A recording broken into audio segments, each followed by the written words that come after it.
नमस्कार साथियों, आप सबका स्वागत है हमारे YouTube channel engineer sir Sunil Kumar exam prep पे। साथियों, आज हम इंटरनेट ऑफ थिंग्स के कुछ मोस्ट इम्पॉर्टेंट एमसीक्यू को देखेंगे जो किसी भी competitive exams like BPSC, TRE, estate, KVS, NBS, D triple SB, EMRS और इंटरव्यू के लिए काफ़ी इम्पोर्टेंट टॉपिक है। साथियों, ये क्वेश्चंस आपके अंडरस्टैंडिंग लेवल को चेक करेंगे और आपके कंसेप्ट्स को क्लियर बनाएंगे। साथियों, यदि आप अपने कॉम्पिटिटिव एग्जाम्स में हाई स्कोर करना चाहते हैं या अपने इंटरव्यू को क्लियर करना चाहते हैं तो वीडियो को एंड तक ज़रूर देखें। आज का पहला क्वेश्चन है, which of the following is an example of IoT in health care? स्वास्थ्य सेवा में आईओटी का कौन सा उदाहरण है? ऑप्शन ए है वियरेबल हेल्थ मॉनिटर्स, ये बिल्कुल एग्जाम्पल है आईओटी इन हेल्थ केयर में। स्मार्ट पिल डिस्पेंसर्स, ये भी हेल्थ केयर में आईओटी का उदाहरण है। ऑप्शन सी है रिमोट पेशेंट मॉनिटरिंग सिस्टम्स, ये भी एग्जाम्पल है आईओटी का इन हेल्थ केयर में। तो इसीलिए जो करेक्ट आंसर होगा वो होगा ऑप्शन डी। ठीक है, ऑप्शन ए, ऑप्शन बी और ऑप्शन सी, ये तीनों एग्जाम्पल है आईओटी के इन हेल्थ केयर, इसलिए option D is the right answer. बढ़ते हैं अगले प्रश्न की तरफ। अगला प्रश्न है, what type of communication does IoT generally rely on? IoT आमतौर पर किस प्रकार के संचार पर निर्भर करता है?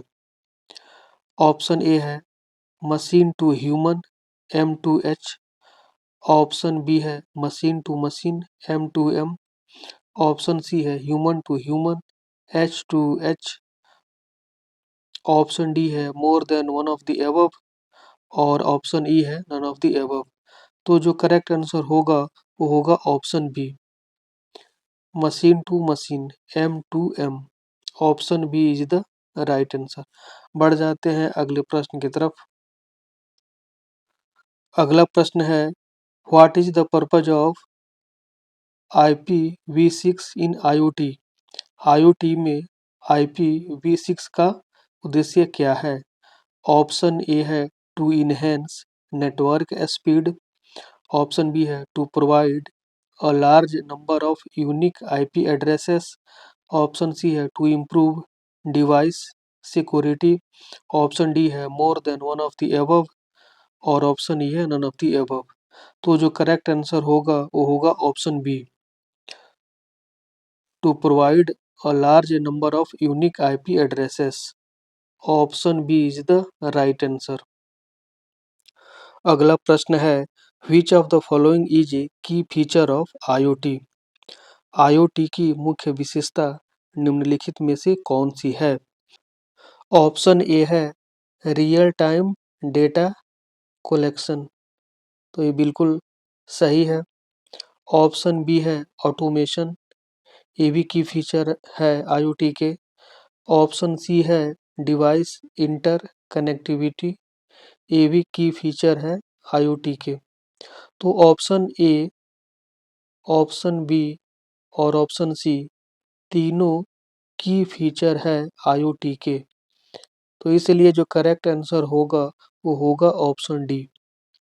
Option D is the right answer. ठीक है, बढ़ जाते हैं अगले प्रश्न की तरफ। अगला प्रश्न है, which layer in IoT architecture manage security and authentication? IoT architecture में कौन सी परत सुरक्षा और प्रमाणीकरण का प्रबंधन करती है? ऑप्शन ए है नेटवर्क लेयर, ऑप्शन बी है एप्लीकेशन लेयर, ऑप्शन सी है मिडिलवेयर लेयर, ऑप्शन डी है more than one of the above और ऑप्शन ई है नन ऑफ द अबव। तो जो करेक्ट आंसर होगा वो होगा option C middleware layer. Option C is the right answer. बढ़ जाते हैं अगले प्रश्न की तरफ। अगला प्रश्न है which of the following IoT protocols operates on low power. निम्नलिखित आईओटी प्रोटोकॉल में से कौन कम शक्ति पर काम करता है। ऑप्शन ए है लोरा वैन, long range wide area network, ये बिल्कुल सही है। ऑप्शन बी है जिगबी, ये भी करेक्ट है। ऑप्शन सी है ब्लूटूथ लो एनर्जी, ये भी करेक्ट है। तो जो करेक्ट आंसर होगा वो होगा ऑप्शन डी। ठीक है, क्योंकि all three protocols operates on low power. ठीक है, इसलिए ऑप्शन डी जो होगा वो करेक्ट आंसर होगा। बढ़ जाते हैं अगले प्रश्न की तरफ। अगला प्रश्न है what is the role of cloud computing in IoT. IoT में क्लाउड कंप्यूटिंग की भूमिका क्या है। ऑप्शन ए है to store and process IoT data, option B है to provide security for IoT devices, option C है to manage IoT networks, option D है more than one of the above और option E है none of the above. ठीक है, तो जो correct answer होगा वो होगा option A to store and process IoT data. Option A is the right answer. ठीक है, बढ़ जाते हैं अगले प्रश्न की तरफ। अगला प्रश्न है which protocol is best suited for constrained IoT devices. किस प्रोटोकॉल को सीमित आईओटी उपकरणों के लिए सबसे उपयुक्त माना जाता है। ऑप्शन ए है MQTT, ऑप्शन बी है HTTP, ऑप्शन सी है FTP, ऑप्शन डी है SNMP और ऑप्शन ई है नन ऑफ द अबव। तो जो करेक्ट आंसर होगा वो होगा option A MQTT। Option A is the right answer. बढ़ जाते हैं अगले प्रश्न की तरफ। अगला प्रश्न है which of the following sensors is used in IoT for detecting motion.